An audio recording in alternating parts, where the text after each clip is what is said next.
Hola, buenas noches a todos. Bienvenidos a la actividad académica del Servicio de Gastroenterología. En esta ocasión lo que se va a tocar es hemorragia digestiva o varicosa. Sobre el cual bueno, en el caso de la hemorragia digestiva varicial, se produce en el contexto de la circulación colateral que se forma este,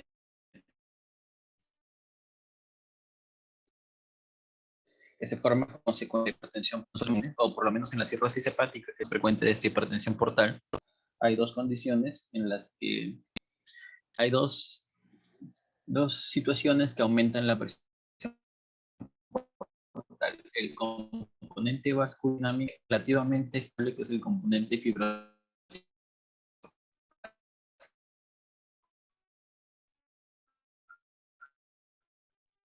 Doctor, no se le escucha.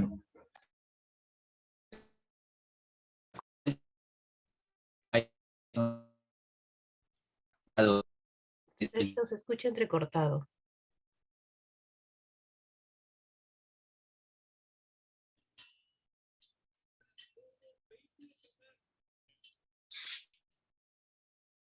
Hola.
Bueno, hola, buenas noches a todos. El día de hoy el tema que se va a tocar es hemorragia digestiva varicosa o varicial. En la que sigue, por favor.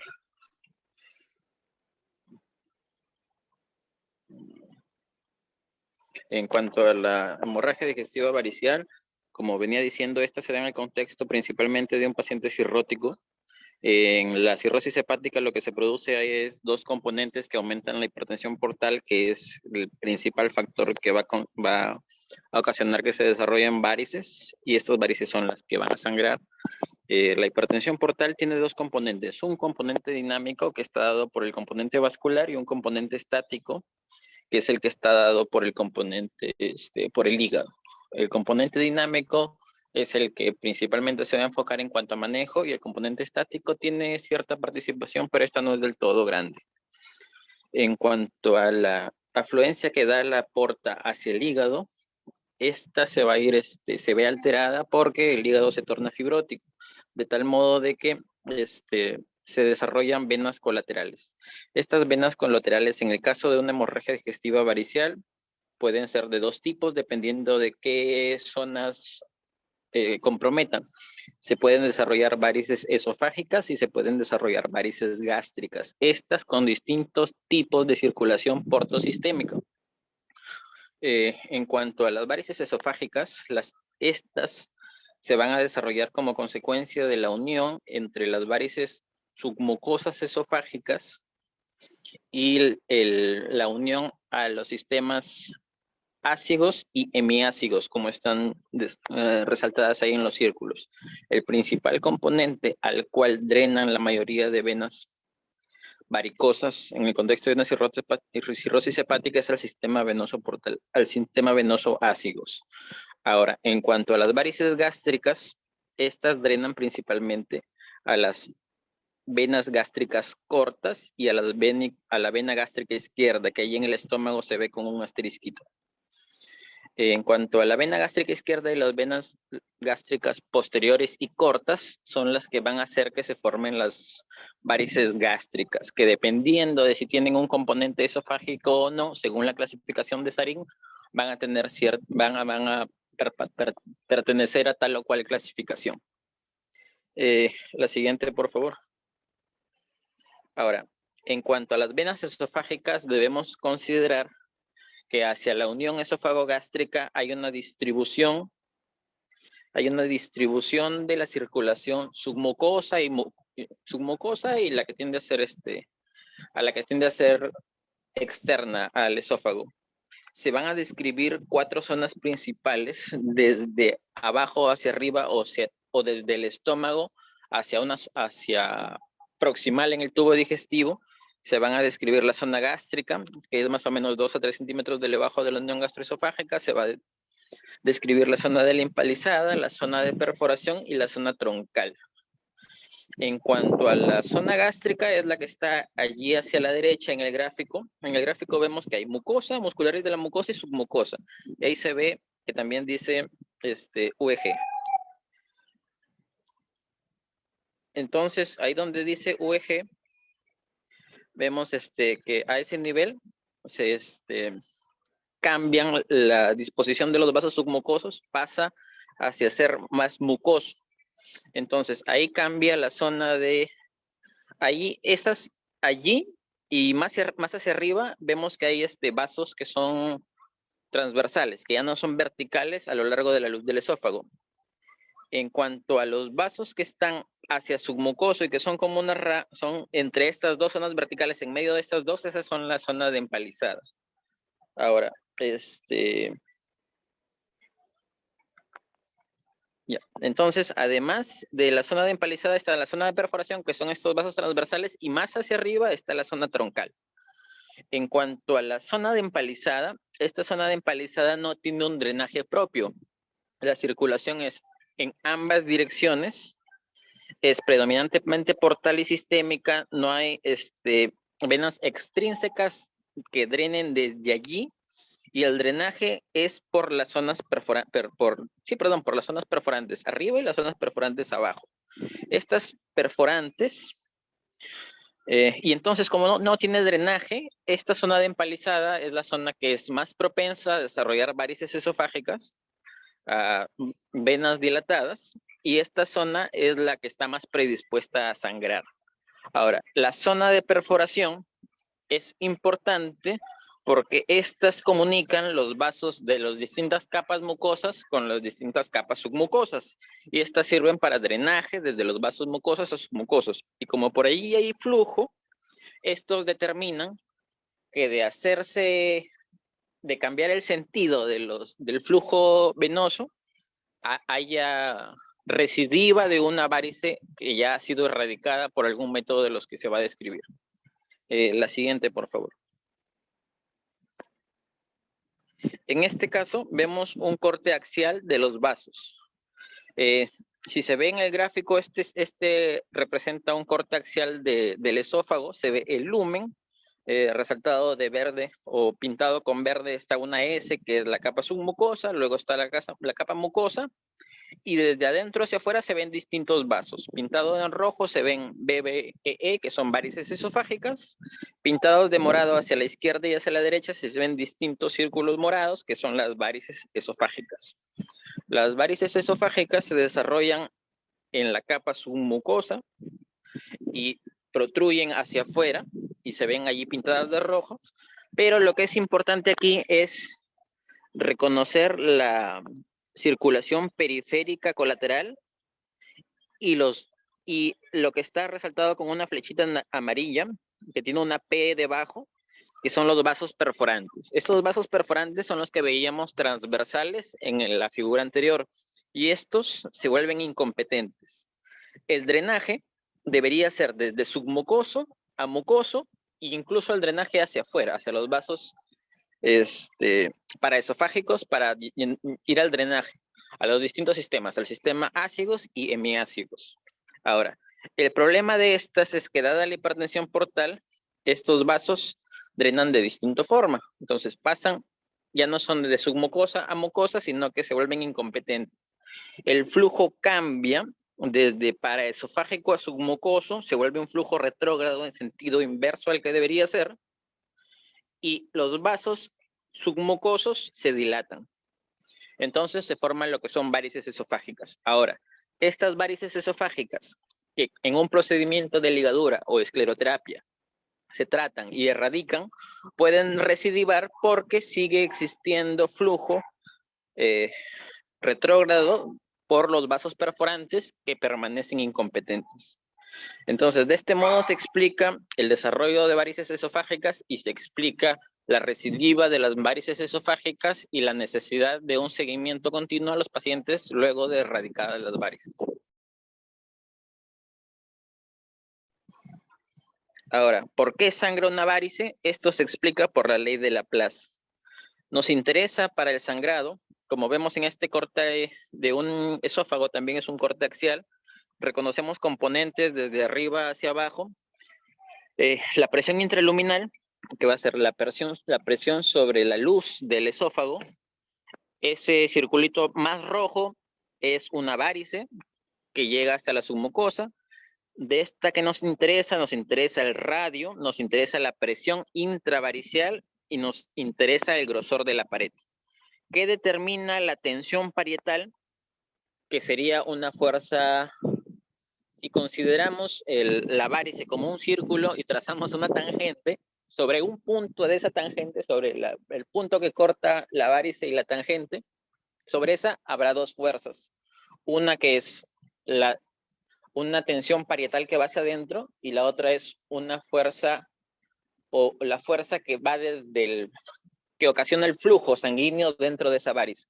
Cuando éstas se desequilibran, se produce el sangrado. Entonces, lo que nos interesa es esas fuerzas contrarias que luego de desequilibradas producirían el sangrado. Entonces, nos interesa la tensión parietal. La tensión parietal está determinada por la presión transmural, que es la resta entre la presión en la varice y la presión del lumen, o sea, la presión intravaricial y la presión del lumen, que también es directamente proporcional al radio de la variz. Mientras más grande sea la variz, más presión parietal hay, y es inversamente proporcional al grosor de la pared. Entonces, mientras más grande la variz, más posibilidad de que sangre. Mientras más presión dentro de la variz, más posibilidad de que sangre. Y mientras menos gruesa sea la variz, más posibilidad de que sangre. Ahora, hay condiciones que, digamos, son dependientes de tiempo. El número de varices se ha demostrado que aumentan en los pacientes cirróticos más avanzados, que tienen mayor tiempo de enfermedad. Entonces podemos decir que el número de varices es tiempo dependiente. Ahora, el tamaño y radio de las varices también se ha demostrado que aumentan en los pacientes con cirrosis avanzada. Entonces también podemos decir que es tiempo dependiente. Entonces podemos decir que los pacientes con cirrosis más avanzada, que podríamos medirla, por ejemplo, con un Child-Pugh más avanzado, son pacientes que tienen mayor número de varices o que esperaríamos encontrar mayor número de varices y varices más grandes. Ahora, la presión portal, que sería directamente proporcional a la presión intravaricial, y esta depende, y esta se ve modificada también por el grosor parietal, y todas estas determinan la posibilidad de que una variz sangre. La siguiente, por favor. Ahora, existe una teoría de la explosión, y esta teoría de la explosión correlaciona el gradiente de presión portal, que como dijimos se relaciona con la presión intravaricial. Entonces nosotros sabemos que el gradiente de presión portal es la medición de esta hipertensión portal, que decimos que un gradiente de presión portal debajo de 5 es normal, un gradiente por encima de 5 es hipertensión portal y por encima de 10 es una presión portal clínicamente significativa, que quiere decir que hay manifestaciones, hay riesgo de que se desarrollen varices, y hay riesgo de que desarrollen complicaciones derivadas de la hipertensión portal. Entonces, allí pasamos al concepto de hipertensión portal clínicamente significativa. En esta hipertensión portal clínicamente significativa se desarrollan pequeñas varices, y a medida que progresa esta hipertensión portal, por ejemplo, encima o debajo, más bien de 12, se dice que es raro que haya sangrado.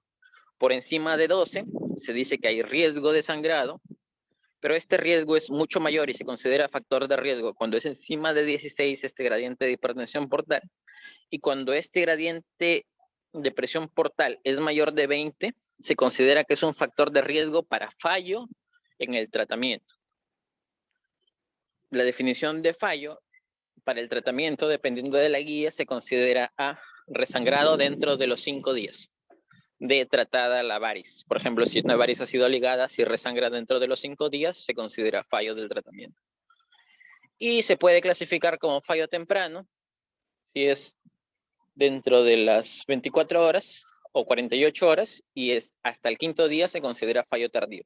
Para términos prácticos, el fallo temprano, muy temprano y temprano se consideran fallos y son derivados, en teoría, de una mala técnica de tratamiento o de un alto riesgo de resangrado.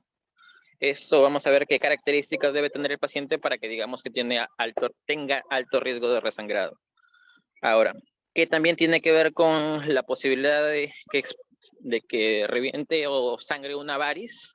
El radio, la posibilidad de coagulopatía, aunque esto está en discusión, la severidad de enfermedad, el Child-Pugh y el MEL score, que son también medidores de enfermedad avanzada y que dan pronóstico. La siguiente, por favor.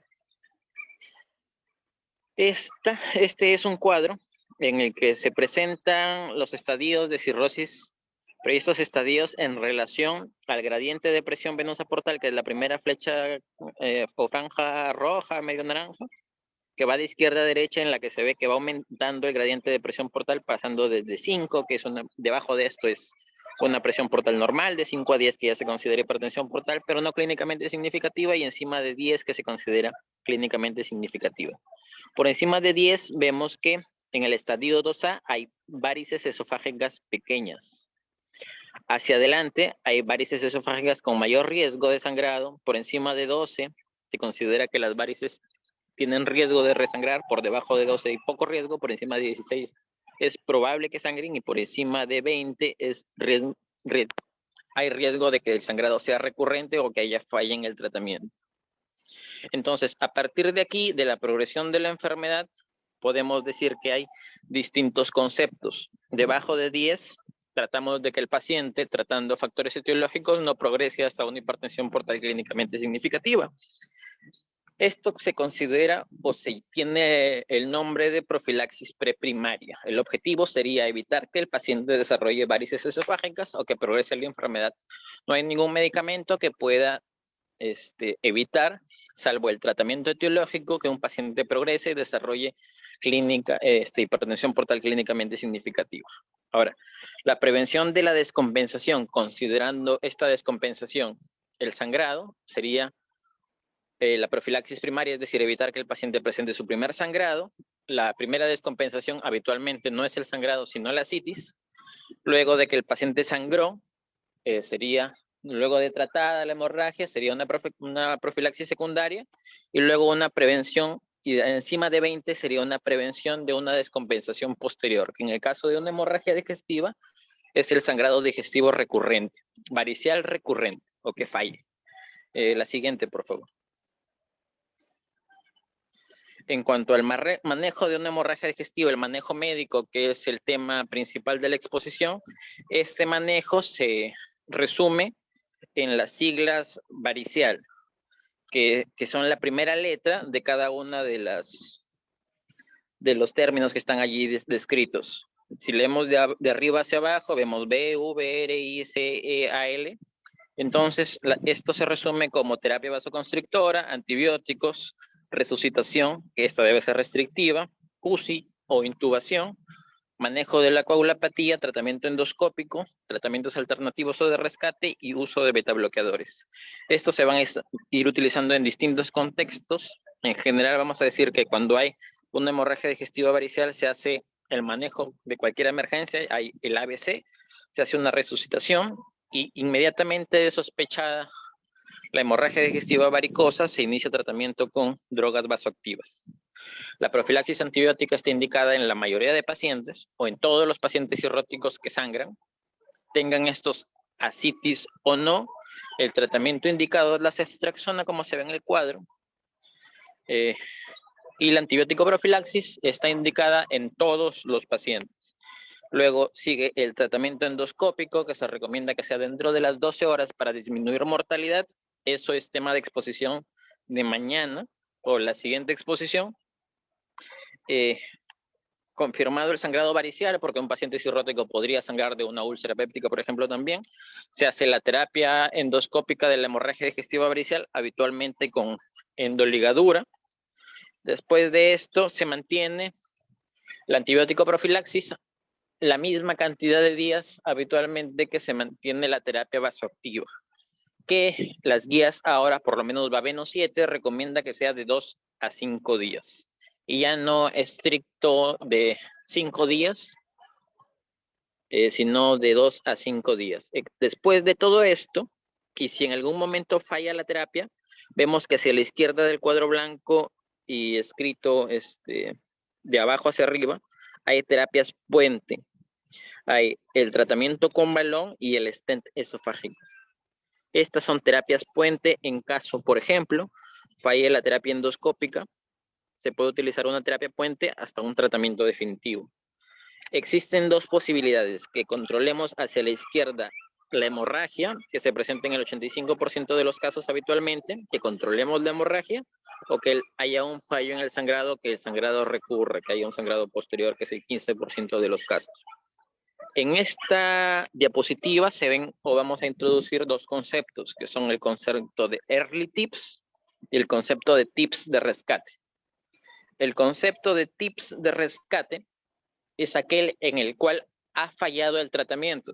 Entonces, se hizo la terapia que se quería hacer, por ejemplo, ligadura, y la ligadura no fue eficaz, se puede recurrir a early tips. A tips de rescate. El tips de rescate es obviamente utilizado donde existe la disponibilidad de un radiólogo intervencionista que pueda realizarlo. En nuestro caso, por ejemplo, la terapia endoscópica puede tener o no una terapia puente, pero la siguiente opción sería un nuevo intento endoscópico, un método endoscópico alternativo. Por ejemplo, si se utilizó o se intentó hacer una ligadura, utilizar escleroterapia, por ejemplo, como terapia de rescate. Esos serían nuestras terapias definitivas alternativas. Y una terapia puente entre el primer proceso endoscópico y el segundo podrían ser los balones. Ahora, como el de Sinstake. Ahora, y si no, y el early tips, como se ve a la izquierda, eso se considera en pacientes que tienen alto riesgo de fallar en el tratamiento. Ahora, hay pacientes que tienen bajo riesgo de fallar el tratamiento, que tienen alto riesgo, y el que tiene muy alto riesgo. En los pacientes que tienen bajo riesgo, no se hace early tips. En los que tienen alto riesgo, se hace early tips. Y en los que tienen muy alto riesgo, no se hace early tips. La siguiente, por favor. Ahora, eso es lo que les decía. El paciente tiene dos opciones. Se trata de la hemorragia digestiva varicosa con endoligadura y se utilicen todas las otras letras del acrónimo. Podemos que el paciente hacia la izquierda no se controla. Podremos ir a una nueva terapia endoscópica, pasando o no por terapias puente, y la terapéutica definitiva podría ser tips de rescate. Hacia la derecha, el paciente está controlado. El paciente controlado debe categorizarse en cada uno de estos estadios de riesgo. Puede ser bajo riesgo, alto riesgo o muy alto riesgo. Quienes tienen indicación de early tips o de preemptive tips son aquellos que tienen alto riesgo de sangrado. Si el paciente tiene bajo riesgo de sangrado, quiere decir que este paciente está clasificado como un Child-Pugh A o es un paciente Child-Pugh B sin sangrado activo y sin sangrado activo lo vemos en la terapia endoscópica. Se entra y si el paciente está sangrando activamente o tiene signos de sangrado reciente, se considera sangrado activo. Y si no los tiene, sin sangrado activo. Entonces, si el paciente tiene bajo riesgo, es decir, es Child A o Child B sin sangrado activo, se hace lo que habitualmente se hace, ELB y el acrónimo varicial. Ahora, entonces, ¿qué es lo que habitualmente hacemos? Si el paciente controla, pasamos a profilaxis secundaria. Este paciente ya sangró, vamos a profilaxis secundaria. Si no hay control, se va a terapias de rescate. Dependiendo de la disponibilidad, un segundo tratamiento endoscópico o tips de rescate. Ahora, si el paciente tiene alto riesgo de resangrado, lo que buscamos es la prevención, y esto más o menos iría relacionado con un gradiente de presión portal mayor de 20. Esto, ¿en qué pacientes es frecuente? En los pacientes Child-Pugh-C, pero en aquellos que tienen menos de 14 puntos, en aquellos que son Child-Pugh-B, con sangrado activo. En estos hay alto riesgo de sangrado, hay alto riesgo de fallo, hay alto riesgo de que se desarrolle una descompensación adicional o una descompensación posterior, y en esto se usa preemptive tips o early tips. ¿Por qué no en los pacientes que tienen un Child-Pugh-C mayor de 14 puntos? Porque en estos es probable y no disminuye la mortalidad pese a un preemptive tips o early tips. Y en estos, ¿qué se hace? Se hace lo que habitualmente se hace en un paciente con bajo riesgo. Se hace una ELB o la terapia que se pueda hacer para el manejo de la hemorragia digestiva, y se completa el acrónimo varicial. La siguiente, por favor. La siguiente diapositiva. En cuanto a los vasoconstrictores, vamos a hacer ir rápido aquí. Se utilizan lo antes posible, con la sola sospecha de que el paciente pueda tener una hemorragia digestiva varicial. Se inicia el tratamiento vasopresor, se mantienen de 2 a 5 días. Si el paciente se confirma que el sangrado no es de una hemorragia digestiva de origen varicial, se suspende. Si se confirma, se mantienen de 2 a 5 días. Se puede utilizar análogos de vasopresina y de somatostatina o somatostatina. Lo que habitualmente utilizamos nosotros es octreotide. Se utilizan 50 microgramos endovenoso en bolo, y luego de eso 50 microgramos hora en infusión. Dado el tiempo de vida media del fármaco, que es entre 1.5 horas, y el tiempo de vida media es el tiempo que disminuye la concentración del fármaco en el sitio de acción a la mitad. Entonces, dado que disminuye la concentración pronto, se utiliza en infusión y se utiliza de 2 a 5 días. De 2 a 5 días porque el tiempo o la probabilidad de resangrado es mayor dentro de los 2 a 5 días. La siguiente, por favor. Estos vasoconstrictores, por lo menos los análogos de somatostatina, actúan en los receptores de somatostatina. Estos receptores de somatostatina, digamos, tienen un segundo mensajero que es el AMP cíclico. Este AMP cíclico va hacia distintas vías que promueven la liberación de péptidos vasodilatadores, otros péptidos vasodilatadores. Entonces, cuando se utilizan los vasoconstrictores, se inhibe la liberación de péptidos vasodilatadores. Dependiendo de dónde actúen, los receptores de somatostatina 2 actúan sobre las arterias mesentéricas y colaterales portosistémicas, evitan que se vasodilaten y por lo tanto disminuyen el flujo y disminuyen la presión portal y disminuyen el riesgo de sangrado. Y los receptores de somatostatina tipo 1 promueven la relajación de las células endoteliales y las células sinusoidales hepáticas, disminuyendo la resistencia intrahepática, pero siendo este mecanismo menos importante dentro del tratamiento de una hemorragia digestiva varicial. La que sigue, por favor. En cuanto a en qué nos ayuda el tratamiento con vasopresores, el resumen está a la izquierda. Cuando vemos los outcomes, vemos que disminuye mortalidad. La mortalidad, dice Baveno, para hacer cualquier estudio de una hemorragia digestiva varicial debe ser medida no tempranamente, sino a las 6 semanas. Pacientes que sobreviven a una hemorragia digestiva debe ser medida a las 6 semanas. ¿Disminuye el riesgo de muerte a las 6 semanas? Sí. ¿Existe mayor posibilidad de que haya hemostasis? También. ¿Disminuye el riesgo de resangrado? También. ¿Disminuye los requerimientos de transfusiones? También. ¿Disminuye la estancia hospitalaria? También. Entonces, todos esos son los beneficios que nos aportan el tratamiento vasopresor. A la izquierda vemos que no todos son significativamente importantes. Los estudios son relativamente heterogéneos. Vemos que el I cuadrado es mayor de 15, que para los metaanálisis se considera un heterogéneo, pero esto es derivado de que la mayoría de metaanálisis tratan y utilizan distintos estudios en los cuales el vasopresor que se utiliza no es el mismo. Por ejemplo, nosotros usamos octreotide, pero en Norteamérica o en Europa generalmente no se usa octreotide, sino que se utiliza terlipresina.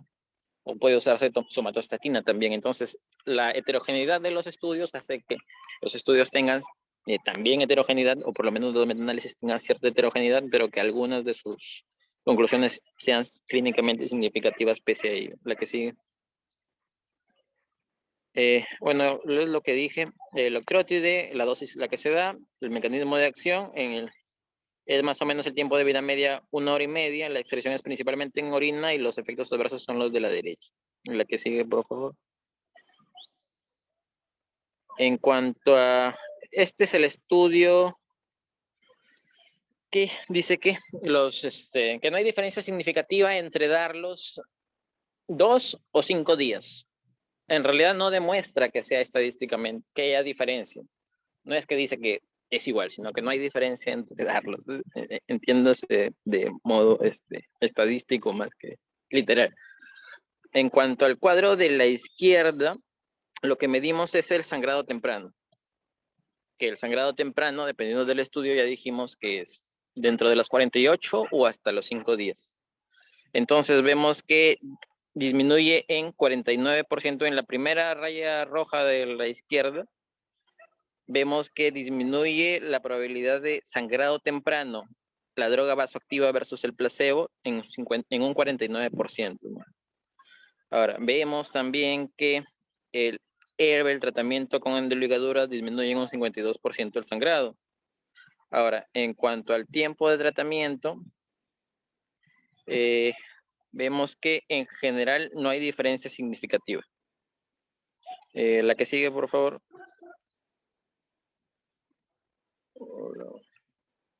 Este es el tiempo de tratamiento. No hay diferencia significativa, más o menos es 1, y el intervalo de confianza compromete hacia ambos lados el riesgo, el RR, ¿no? El que sigue, por favor. En cuanto a los antibióticos en general se deben iniciar desde la admisión. En todo paciente cirrótico existe riesgo de que el paciente cirrótico se infecte en el contexto de una hemorragia digestiva, desarrolle sobre todo infecciones tempranas. Ahora, los pacientes, dependiendo de si son Child A, B o C, tienen desde A hasta C mayor riesgo. Los Child A se ha demostrado que tienen poco riesgo de desarrollar infecciones. ¿Existe la suficiente evidencia para decir que a los Child A no les demos tratamiento antibiótico? No, no lo existe. Por lo tanto, las guías recomiendan que a todos los pacientes debe dárseles, incluidos los pacientes Child A, pese que con ellos la evidencia es poca. ¿Qué se debe dar? Dice que dependiendo del patrón de resistencia local y el patrón de resistencia a quinolonas. Generalmente la resistencia a quinolonas en la mayoría de sitios hospitalarios es alta, por lo que se recomienda dar ceftriaxona de 1 gramo cada 24 horas. Dosis de profilaxis, salvo que el paciente se determine que tenga un foco de infección. Si se determina que el paciente tiene una PBE en el contexto de una hemorragia digestiva, se trata la PBE, o se trata la neumonía, o se trata la infección urinaria. Si no encontramos un foco, tratamos al paciente con dosis profilácticas, es decir, de 1 gramo por 24 horas. Máximo se da 7 días, máximo se da o tiende a darse la misma cantidad de días que se dé el tratamiento vasopresor. Reduce la cantidad de infecciones tempranas, mejora el control de sangrado y mejora la supervivencia. Por todo esto se da antibiótico profilaxis a los pacientes cirróticos. La que sigue, por favor. Acá, otra vez, son metaanálisis en el que en este se compara la mortalidad. Si vemos hacia abajo, en el cuadrito rojo vemos que los estudios no son heterogéneos y que el P es significativo. Y si vemos hacia la derecha, vemos que disminuye en un 23% el riesgo de que el paciente se muera comparando los antibióticos con el placebo. Esos son todos los estudios, desde 1985 hasta el 2006. El que sigue, por favor. Si vemos en cuanto a resangrado, otra vez nos fijamos en el cuadrito rojo de arriba, vemos que los estudios, o sea, hay homogeneidad en el tratamiento y que el P es no significativo Pero en cuanto a resangrado, vemos que disminuye en un 47% la probabilidad de que un paciente resangre. En cuanto a un resangrado temprano, que para este metaanálisis lo ponen como 7 días y no como 5, como lo dice Baveno, como lo dice la EACLD, vemos que es pocos que los estudios o que este forest plot es heterogéneo, el I cuadrado es mayor de 15, es de 25 y que no es estadísticamente significativo, pero disminuye el sangrado. Por lo menos el sangrado temprano. En general disminuye más o significativamente el sangrado medido, el sangrado tardío, ¿no? Después de los 5 días. El que sigue, por favor. En cuanto a la nutrición, sabemos que en general los pacientes cirróticos son pacientes malnutridos, que cuando llegan en el contexto de una hemorragia digestiva se ha determinado que el tiempo desde que ocurre la hemorragia digestiva, por lo menos donde se ha hecho estudios, es un tiempo desde que sangró hasta que llega a 6 horas, quizá mucho más en el Perú. Sabemos que después de que sangra y se trata esta hemorragia digestiva, el paciente puede permanecer en ayunas al menos 24 a 48 horas. Y esto lo vamos a discutir más adelante. Y entonces podemos decir que un paciente en general está malnutrido y que sabemos además que la malnutrición aumenta el riesgo de eventos adversos. ¿Por qué se trata o se evita dar alimentación pronta? Porque se considera que los alimentos podrían incrementar el flujo portal y que esto podría aumentar el riesgo de sangrado. También se considera que en el caso de que falle la terapéutica y se requiera ingresar a un nuevo procedimiento endoscópico, es probable que los alimentos no permitan realizar una terapéutica adecuada o porque hay riesgo de que se desarrolle hiperamonemia en el contexto de la hemorragia digestiva que ya la incrementa y de las proteínas que se puedan dar en la dieta.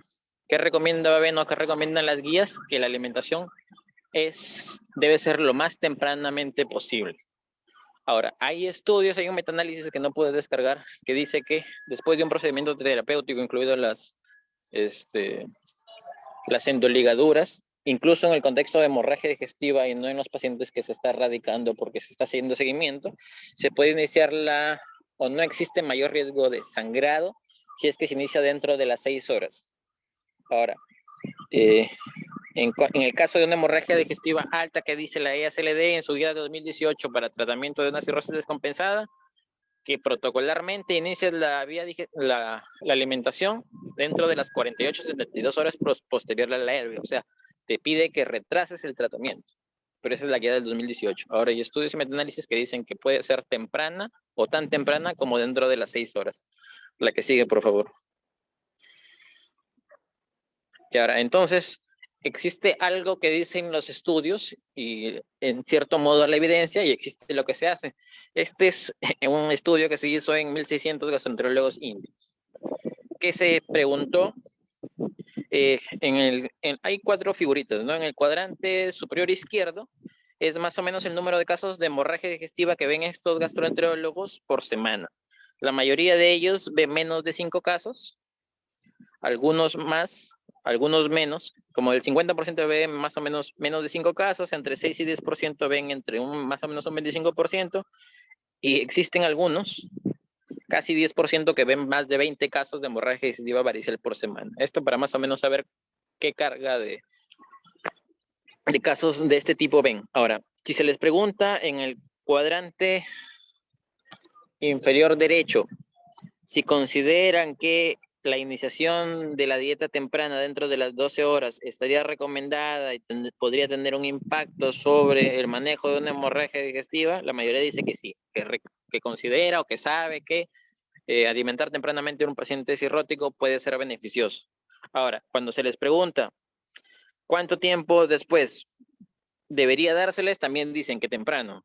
Y cuando les hacen la pregunta en la figura 1C, cuadrante inferior izquierdo, ya, entonces, ¿cómo hace usted o cuánto tiempo después le inicia la dieta? La mayoría dice que dentro de las 24 a 48 horas o después de las 48. Entonces, hay discordancia en lo que se sabe o piensa y en lo que se hace. Bueno, por los motivos que se explicó en la diapositiva anterior, la que sigue. En cuanto al tratamiento de la encefalopatía hepática, el paciente generalmente desarrolla encefalopatía hepática en el contexto de una hemorragia digestiva, está derivado de la hiperamonemia, de las infecciones que se pueden desarrollar. se puede tratar con lactulosa bioral o se puede tratar con lactulosa por enemas. El trastorno de conciencia en el contexto de una hemorragia digestiva, si esta es importante o debajo de una escala de Glasgow de 8, se considera un criterio para intubar al paciente, además de la hemorragia digestiva alta o una hematemesis activa, no, una hematemesis. Ahora, lo que se propugna es la extracción rápida de sangre del tracto gastrointestinal. Esto con lactulosa, bioral o en enemas. La que sigue. En cuanto a la resucitación, existe el estudio de Villanueva que dice que en el contexto de una hemorragia digestiva se debe resucitar al paciente de manera restrictiva, que esto disminuye la mortalidad derivada de una hemorragia digestiva. Esta es, si tiene debajo de 7 se le transfunde, el objetivo entre 7 y 8. Y eso también dice Baveno 7. Se debe considerar además comorbilidades, la edad, el estado hemodinámico, si el sangrado es continuo, y si existen sobre todo comorbilidades cardiovasculares. La que sigue, por favor. Este es el estudio de Villanueva. En este estudio, si vemos, digamos que hay 4 cuadros. En el cuadrante superior derecho, tabla 1, vemos las características de los pacientes. Estos pacientes fueron asignados, más o menos 450 en cada brazo, fueron asignados a una estrategia restrictiva de transfusión o a una estrategia liberal de transfusión. Una estrategia liberal de transfusión a criterio del médico. Una estrategia restrictiva solo si tiene debajo de 7 y los objetivos entre 7 y 8. Más o menos, en este grupo fueron 444 y en la estrategia liberal fueron 445. ¿Por qué sangraron estos pacientes? Úlcera péptica en su mayoría. Pacientes por sangrado, por varices esofágicas, el 23% en el grupo de estrategia restrictiva y el 24% en el grupo de pacientes con estrategia liberal.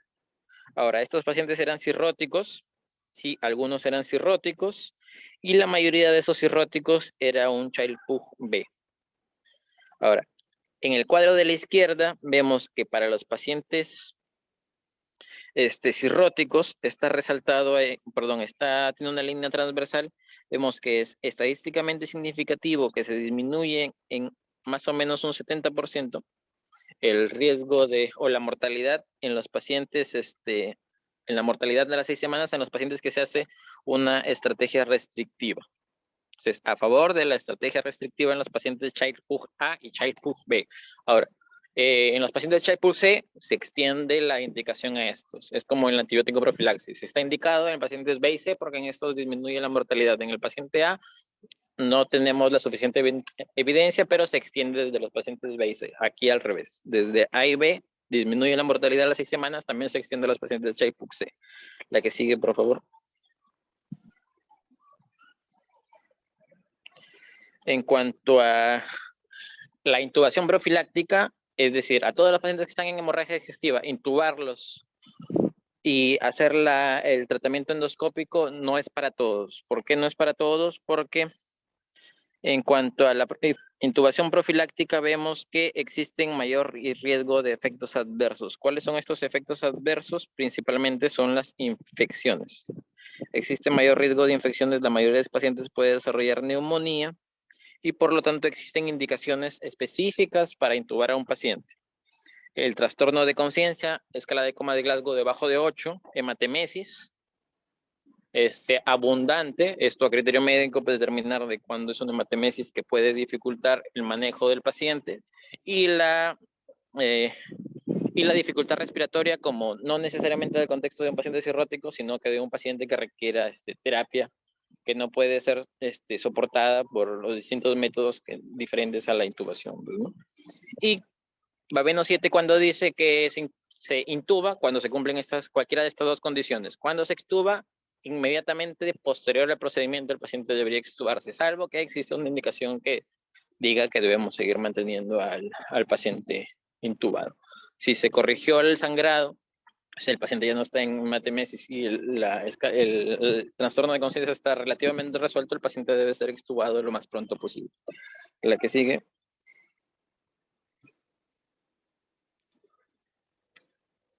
Esto es lo mismo en cuanto a la intubación profiláctica.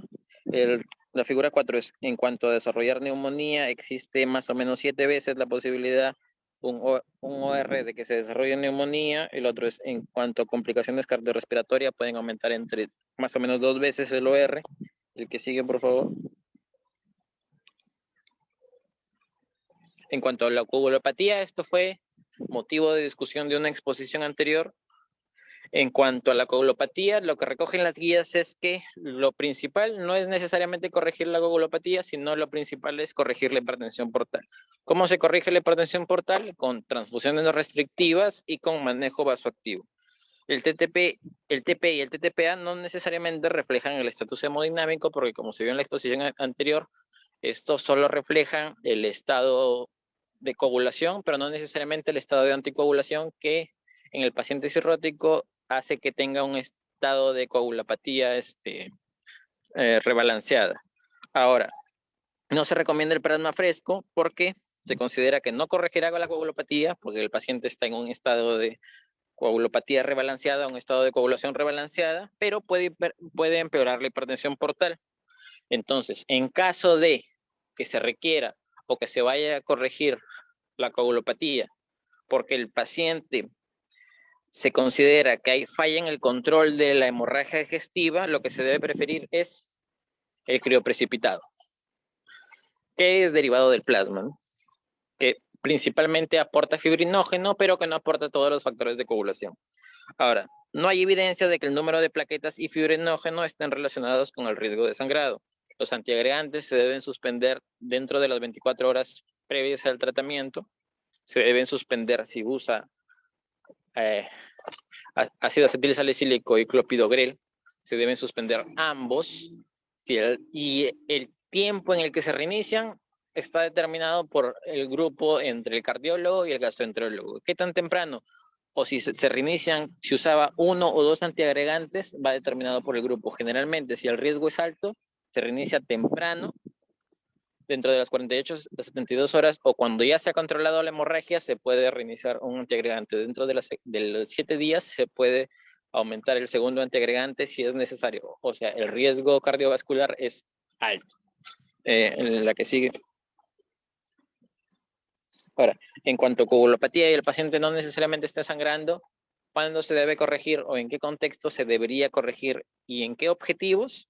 Esto es dependiendo de si el tratamiento o si el procedimiento que se va a realizar se considera de bajo o de alto riesgo. Esto determinado por la ASLD. Esta categorización es de ellos. Ahora, de alto riesgo se considera una biopsia hepática en cuanto a los tratamientos percutáneos. De alto riesgo se considera en cuanto a los tratamientos vasculares un TIPS.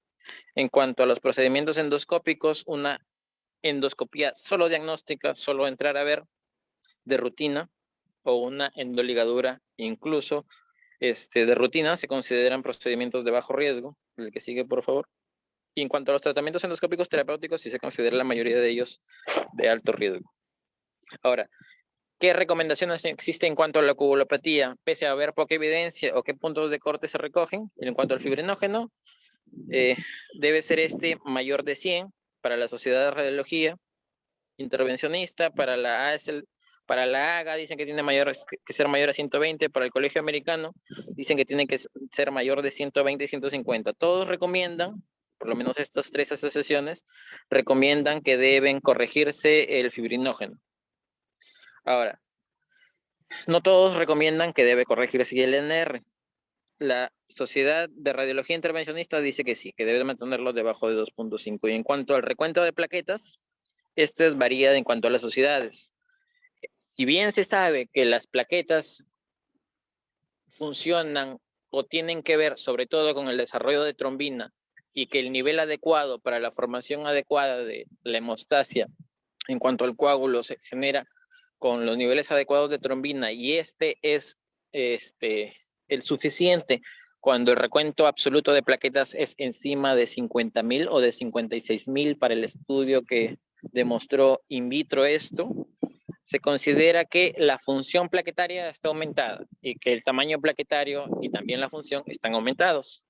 Entonces, el recuento absoluto no lo es todo, también está la función. Por otro lado, en los pacientes cirróticos aumenta el factor de von Willebrand que puede contrarrestar de algún modo la disminución en el número plaquetario, pero la recomendación es que para procedimientos endoscópicos o procedimientos de alto riesgo de sangrado, se tenga un valor estándar por encima de 30.000. Por ejemplo, también la Sociedad de Radiología Intervencionista, en su guía de 2019, dice que puede ser encima de 30.000. La que sigue, por favor. En cuanto a las terapias puente, existen los stent autoexpandibles o el stent de Stella Alice, y existe la sonda de Seinstaken-Blackmore, que son el balón que está más ampliamente disponible. En cuanto a las varices gástricas, que sobre todo se usa para varices esofágicas, en cuanto a las varices gástricas, sobre todo se utiliza el balón de Minnesota, que es parecido, pero que el balón gástrico es mucho más grande. En cuanto a la preparación que se requiere para utilizar la sonda de Seinstaken-Blackmore, generalmente el paciente debe estar intubado. Es una terapia de rescate, por lo tanto el paciente no se encuentra en el mejor estado. Debe ser colocada, sobre todo en el paciente que ya está en UCI, debe ser colocado en una posición supina. De no poderse poner el paciente en posición supina y con una cabecera en 45 grados, se puede preferir o se puede utilizar la posición en decúbito lateral izquierdo. Deben verificarse los globos, deben inflarse por cada uno de los puertos de insuflación. Cada uno de los globos, por el puerto de insuflación gástrico y por el puerto de insuflación esofágico, se debe comprobar que funcionen los globos y se debe lubricar. Se debe marcar la sonda a los 2,50 centímetros. Más adelante vamos a ver dónde se hacen las marcas. ¿Existen contraindicaciones relativas? Sí, que tenga una estenosis esofágica conocida, que tenga una cirugía esofágica o gástrica reciente que aumenta el riesgo de que haya ruptura esofágica. Estas son terapias puente entre un tratamiento endoscópico fallido o si no se cuenta con, no se puede hacer una terapia endoscópica adecuada. Este es un balón de Seinstaken-Blackmore, tiene 3 puertos, un puerto de aspiración, un puerto gástrico de insuflación y un puerto esofágico de insuflación que insuflan o aumentan el tamaño de los distintos balones, pues no, el esofágico y el gástrico. Hay un puerto de succión distal. Ese puerto de succión distal llega a estómago, o sea, es distal al balón gástrico. ¿Existe succión esofágica en este tipo de balón? No, no existe. La que sigue, por favor. Existe entonces en el primer gráfico de la izquierda, en el número 1, se ve que están probando las ondas. En el puerto 2 se ve que se está clampando, inflando, desinflando los balones, o sea, también se está probando. En el número 3 se está poniendo una sonda Foley, y esa sonda Foley, esa sonda nasogástrica que está unida al otro tubo tiene como función aspirar el contenido que está en esófago. No necesariamente se coloca esta sonda Foley. Se hace las distintas marcas desde el esófago, desde el balón esofágico hacia proximal se usa una marca de 2 centímetros y la otra marca es la que vimos también a los 50 centímetros. Entonces, ¿qué es la otra marca? Que es más o menos para saber la distancia a la cual se va a fijar el balón. Que sería más o menos la distancia desde la arcada dentaria, o sea, saliendo y hasta la unión esófago-gástrica, que se considera más o menos por donde va a estar el balón. La que sigue. Ahora, se insuflan los balones. Primero se mete la sonda, ¿no? Se comprueba el lugar o sea, se mete la sonda, se infla el balón gástrico, pero el balón gástrico no se infla hasta su capacidad máxima, sino se infla con agua y con aire hasta más o menos unos 50 milímetros. Se infla el puerto gástrico. Después de esto se hace una radiografía. Se comprueba que el balón esté en su lugar, se infla hasta su capacidad máxima, que es más o menos de 250 mililitros. Entonces, hasta ahí ya tenemos inflado el balón gástrico. Luego de inflado el balón gástrico, se infla el balón esofágico. El balón esofágico ya no es por volumen, sino es por presión, que se mide si está insuflado adecuadamente. Y esto se tiene con un manómetro que va conectado al puerto esofágico. Pero este puerto esofágico se conecta también con un sistema en Y, que permite ver cuánta presión.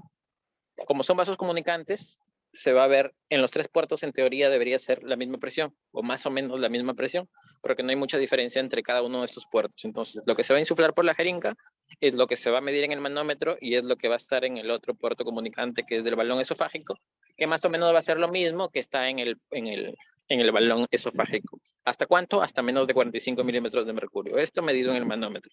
Luego de eso se clampa. Lo que sigue. Luego de clampado el balón, se fijan, se cierran los puertos y en el otro puerto, en el puerto que es de succión, lo que sigue, se fija y se coloca un peso. Que más o menos, que puede ser o un cloruro, o más o menos que es el peso de un cloruro de sodio que va sobre un sistema de poleas y que jala la sonda. Esta sonda puede colocarse más o menos hasta un máximo de 48 horas. El stent de Stella Alice, que es una terapia puente que no tenemos disponible, esta se coloca bajo vía endoscópica o puede colocarse sin guía endoscópica y el tiempo de esa terapia puente es más o menos de 7 días. Existe mayor riesgo de resangrado cuando se desinfla un balón que con un stent. No existe mucha diferencia, son casi iguales en cuanto al cese del sangrado. Lo que existe sí es diferencia en cuanto al resangrado cuando se desinfla o cuando se suspende esta terapia puente. El que sigue, por favor.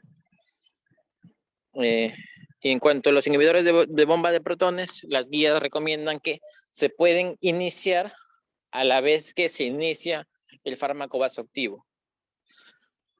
Ahí iríamos más o menos a lo que dice la guía de enfermedad ulceropéptica en cuanto a que un paciente cirrótico puede también sangrar de una úlcera péptica, no necesariamente puede ser un sangrado digestivo varicial. En cuanto a si debe indicarse los inhibidores de bomba de protones antes de un procedimiento endoscópico, es discutible. Se sugiere que se pueden iniciar, pero que en caso de encontrar que la causa del sangrado es varicial, se suspendan, salvo que existe una indicación. Entonces, iniciamos ambos, puede iniciarse ambos. Inhibidores de bomba de protones a las dosis habituales, 80 en bolo y luego 40 cada 12. También se utiliza droga vasoactiva y dependiendo de qué se encuentre, encontramos una úlcera péptica, por ejemplo, continuamos con los inhibidores de bomba de protones. Y si encontramos que el sangrado es varicial, se continúa con la terapia vasoactiva con octreotide y se suspenden los inhibidores de bomba de protones. Listo, la que sigue. Ya, con eso acabaría la presentación. Si alguien tiene alguna pregunta sobre la exposición, adelante, por favor. Recuerden que el día de mañana se continúe con la terapia endoscópica de la hemorragia digestiva varicial. Es tema de mañana.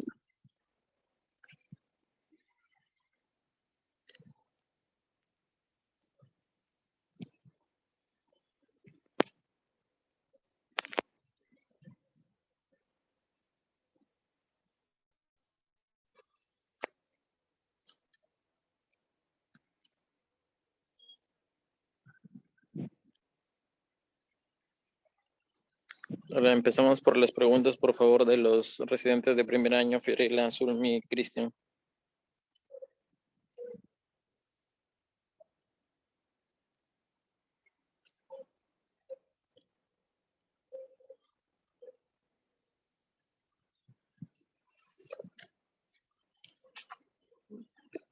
Preguntas por parte de los R2, Edson, Rafael, Nadia. Doctor, buenas noches.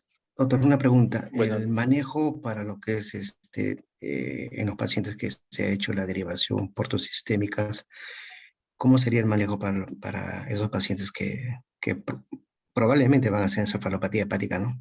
Por la misma derivación. ¿Cómo sería en ese caso, doc, el manejo de la encefalopatía?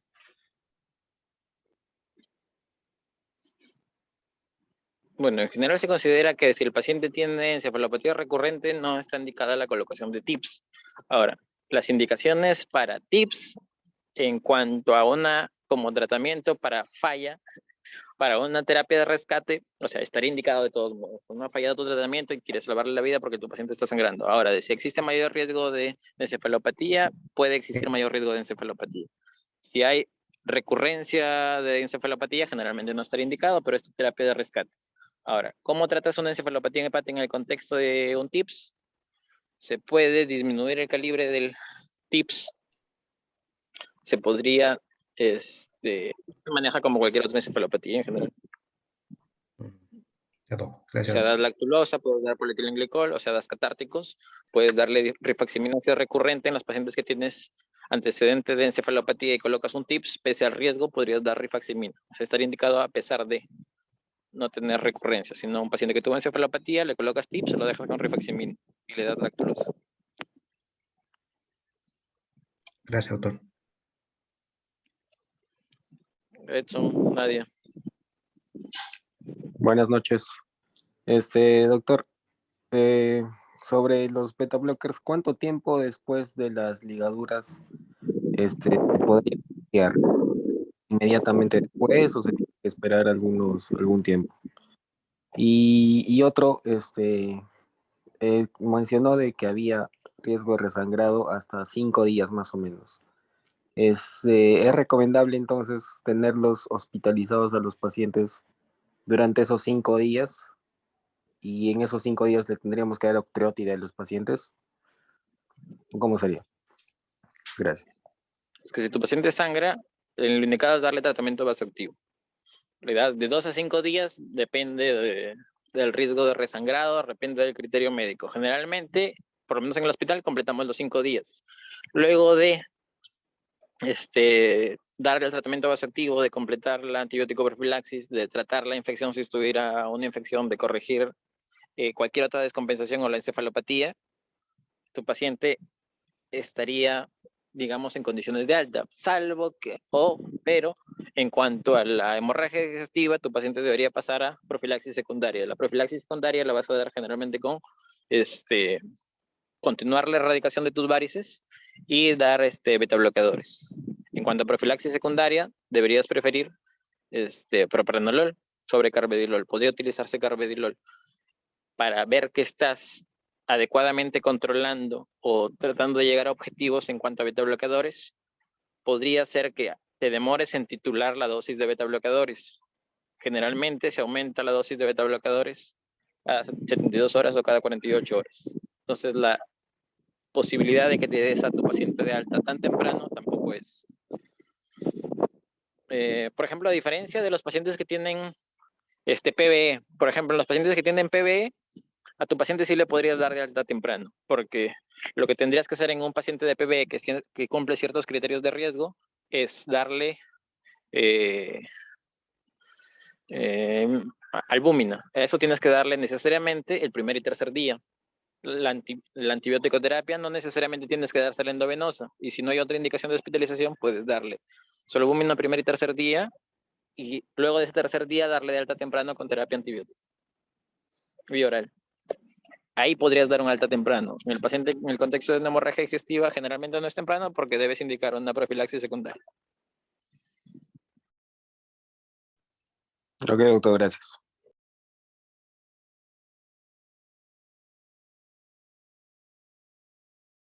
¿Nadie alguna pregunta? Los R3, ¿alguna pregunta?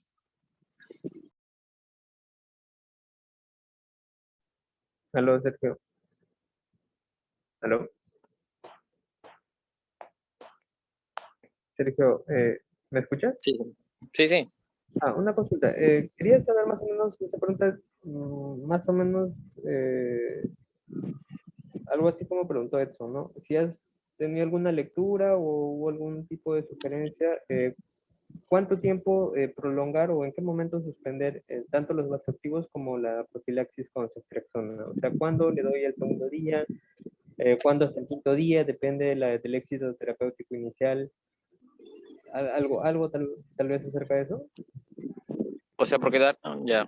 Sí, es que la guía dice entre 2 y 5, pero no dice a quién es 2 y a quién es 5. Ahora, a quién es darle 2 y 5 dependerá del criterio médico. La verdad que nosotros generalmente hemos preferido dar 5 siempre. Y lo mismo con los antibióticos. Y los antibióticos, la guía de la EASLD dice que máximo 7. Y la guía de Baveno dice que generalmente se debe dar la misma cantidad de días que lo que se da el tratamiento vasoactivo. Entonces, más o menos dependerá, correrá entre esos días. Pero no dice exactamente a quiénes. A quiénes sí dice en cuanto a early tips o tips. Ahí sí clasifica el riesgo de sangrado y a quiénes darle. Pero, por ejemplo, no usa esa clasificación de riesgo de resangrado para elegir 2 o, o elegir 5. Dice solamente entre 2 y 5. Yo no he revisado ningún estudio que diga a estos dale 2 o a estos dale 5. Ya, gracias.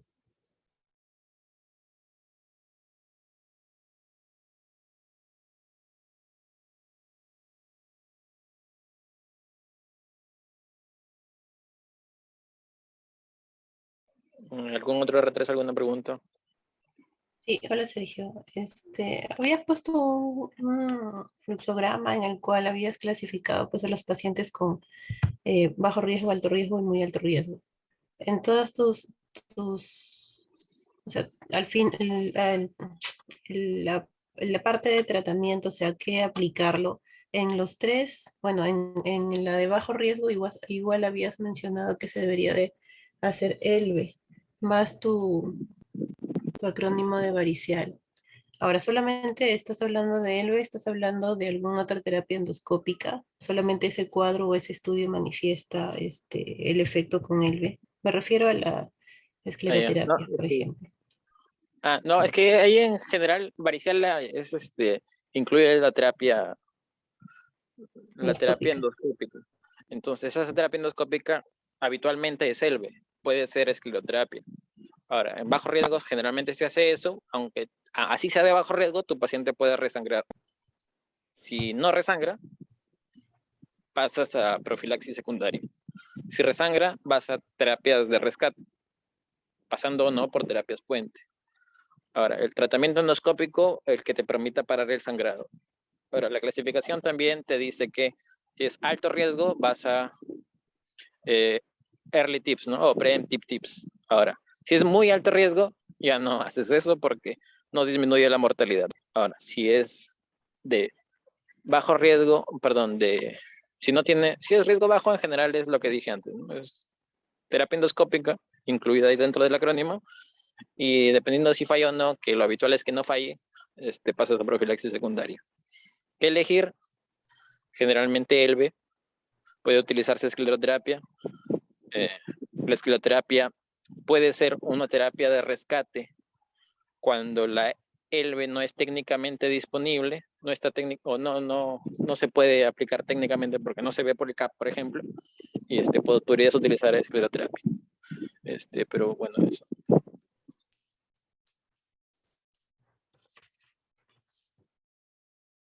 Ok.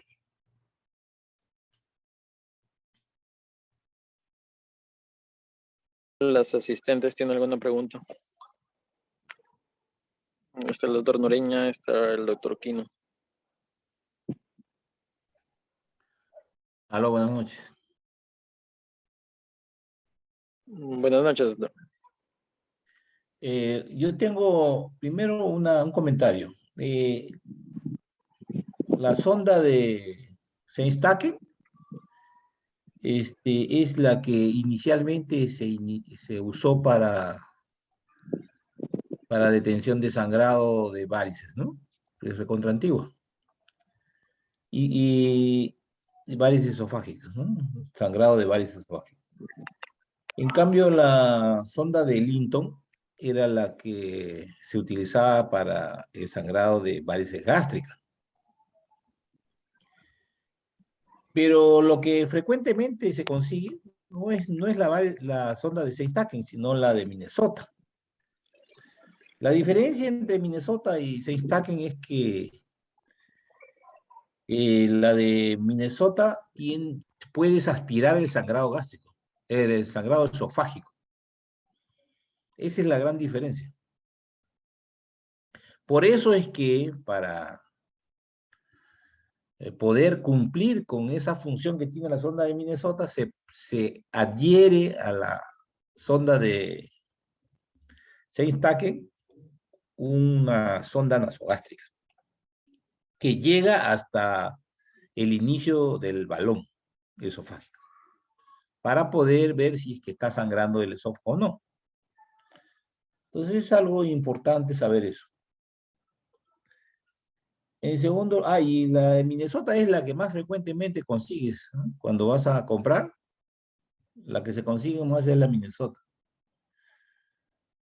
En segundo lugar, quería hacer una pregunta, ¿no? Varias preguntas, pero que son simples, ¿no? ¿Cuánto volumen tengo que prescribir al paciente para aumentar, para mejorar el volumen intravascular en un paciente con sangrado varicela? ¿Hay alguna forma de medir? ¿Se repone las pérdidas que nosotros podemos calcular?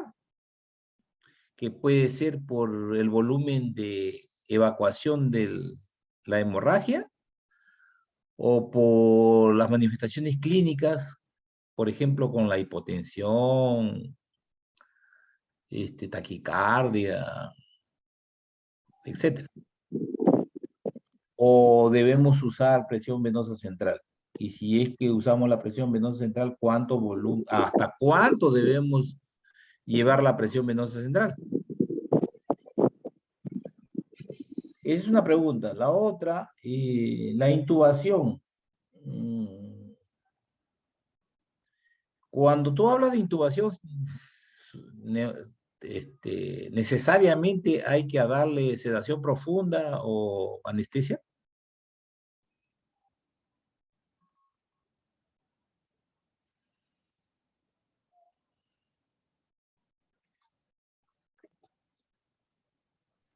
Ya.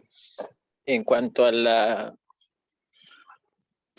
manejo y estabilización hemodinámica y los objetivos, podría utilizarse presión venosa central, pero no necesariamente está disponible. Ahora, lo que recomiendan las guías es, como estabilización hemodinámica, es que se tenga una presión arterial media por encima de 60 o de 65 y que se tenga una frecuencia cardíaca menor de 100. Eso como objetivos de funciones vitales básicas.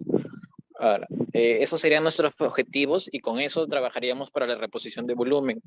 No se trata pérdida a pérdida, o sea, no se trata de volumen de matemesis y eso se repone. Y las transfusiones y los objetivos de transfusión son los que se dijeron, pues, ¿no? De 7 a 8. Si tiene debajo de 7 se transfunde, si no tiene debajo de 7 no se transfunde. Los objetivos de estabilidad hemodinámica son los que dije. Ahora, habitualmente se tratan estos pacientes en unidades de cuidados intensivos o deberían tratarse allí. Allí sí existe disponibilidad de medición invasiva del volumen intravascular, digamos. Entonces, allí sí se podría utilizar. El objetivo de presión venosa central sí no lo conozco. En cuanto a la intubación, si se utiliza sedación profunda o no para realizar el procedimiento endoscópico y sedar al paciente para intubarlo, si se anestesia, generalmente se utiliza sedación profunda. La sedación que se utiliza para un procedimiento endoscópico habitual. Ahora, si se utilizan benzodiazepinas o se utiliza otro tipo de sedante, generalmente podrían utilizarse benzodiazepinas, pero se trataría de utilizar benzodiazepinas de más corto periodo de acción, que sería en este caso midazolam, pero existe un fármaco similar a midazolam que no tiene necesariamente metabolismo hepático. Ahora, si se utiliza sedación, otro tipo de anestesia, se trata de evitar los que tengan posibilidad de hacer toxicidad sistémica. Ahora se podría utilizar propofol también. Si existen diferencias entre la sedación con propofol y la sedación con midazolam, existe posibilidad de que haya mayor recuperación cuando se utiliza propofol, por lo menos en los pacientes cirróticos.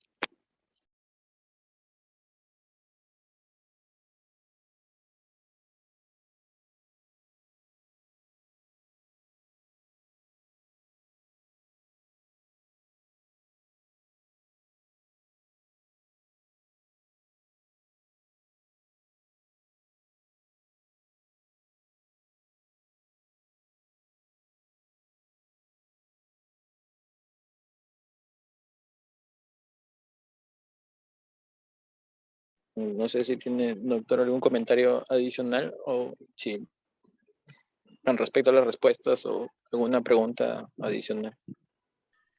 Bueno, yo te había preguntado sobre la intubación porque tú en tu exposición dijiste de que cuando el Glasgow era 8 o menos se tenía que intubar. Sí, para el procedimiento endoscópico. Y se extubaba después de acabado el procedimiento endoscópico. Por lo más pronto posible. Pero yo creo que cuando tiene menos de 8 no solamente es para hacer realizar el procedimiento, sino cuando tiene menos de 8 ya para proteger la vía La vía aérea. aérea en un paciente con hemorragia. O sea que el Ujú. objetivo es otro. Mm, ¿Por sí, qué? pues, Porque a este paciente, pues, apenas llegue no le vas a hacer la endoscopía, ¿no? pero se recomienda dentro de las 12 horas, pero generalmente no es así, pues, ¿no? Porque ¿No? Y aún así, ¿cómo se llama? No lo vas a hacer dentro de 6 horas, en situación real, ¿no? ujú. Bueno, una situación idílica podría ser menos, hasta menos, ¿no? Pero desgraciadamente eso no ocurre.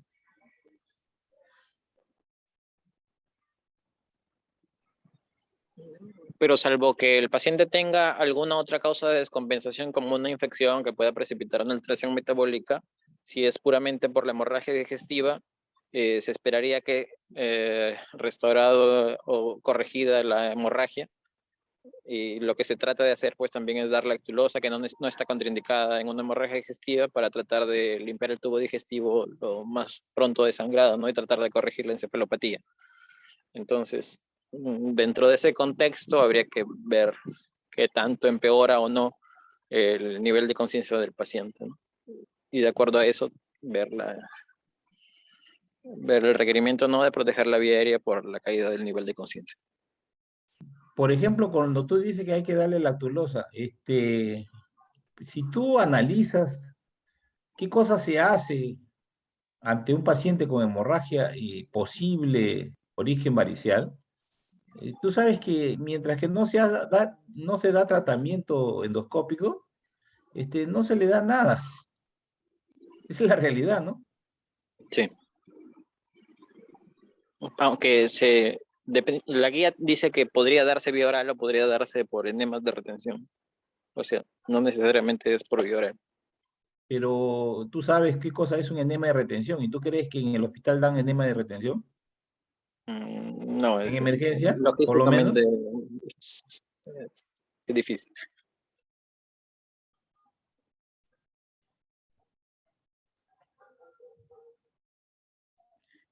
También tenía lo que había preguntado la bambina, ¿no?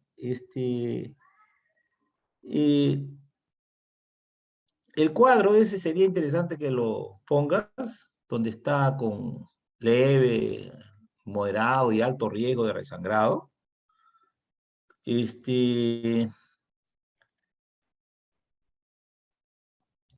Esas terapias o esas guías, cuando tú dices se disminuye el riesgo de mortalidad, ¿qué tan útil es o qué tanto debemos seguir eso en nuestros pacientes cuando el objetivo de esas guías, stricto sensu, es evitar la mortalidad de esos pacientes porque a esos pacientes generalmente se les va a hacer trasplantar Ujú. y nosotros no vamos a trasplantar? Bueno, en caso de hemorragia digestiva, lo que valoran es mortalidad a las 6 semanas. Y para los estudios de early, de preventive tips, se basa por la mortalidad a las 6 semanas. El tratamiento ya digamos, definitivo de un paciente cirrótico, si cumple criterios, sería el trasplante hepático.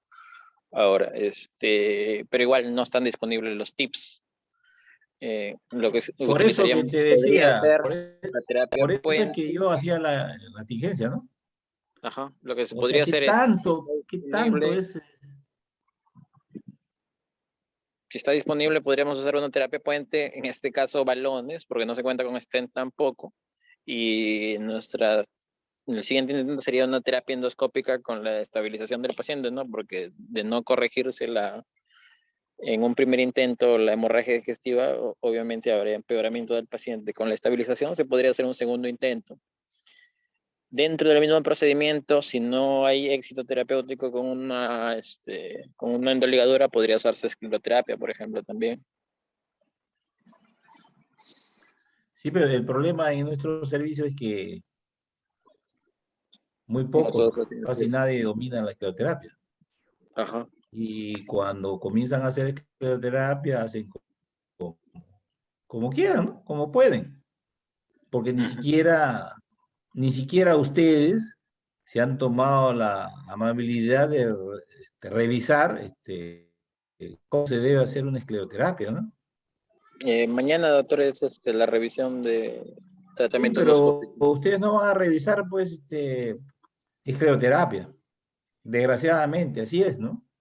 Ustedes no van a revisar escleroterapia, porque seguramente el que va a exponer ni siquiera ha leído acerca de la técnica de escleroterapia, ni cuáles son los mecanismos fisiopatológicos, por la cual se realiza la escleroterapia. Cuáles son las sustancias esclerosantes que se puede usar, no solamente alcohol, ¿no? O sea, estoy seguro que el que va a revisar ni siquiera lo ha leído.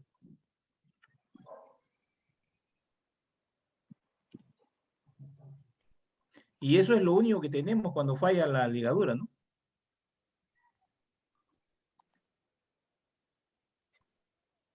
Porque creo que ni balón hay. Sí, con la vez pasada no se tuvo balón, se hizo un procedimiento OSET, entonces.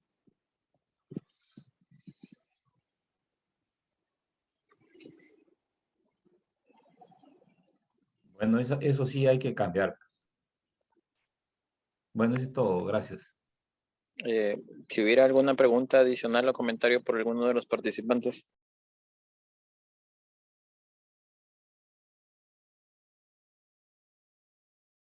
Disculpe uno, último.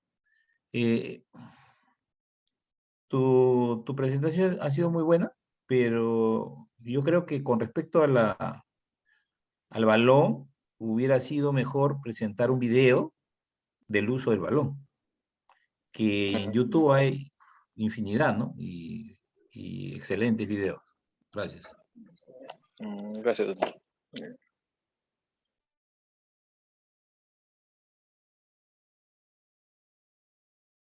Bueno, si no hay más preguntas o comentarios, damos por concluida la actividad.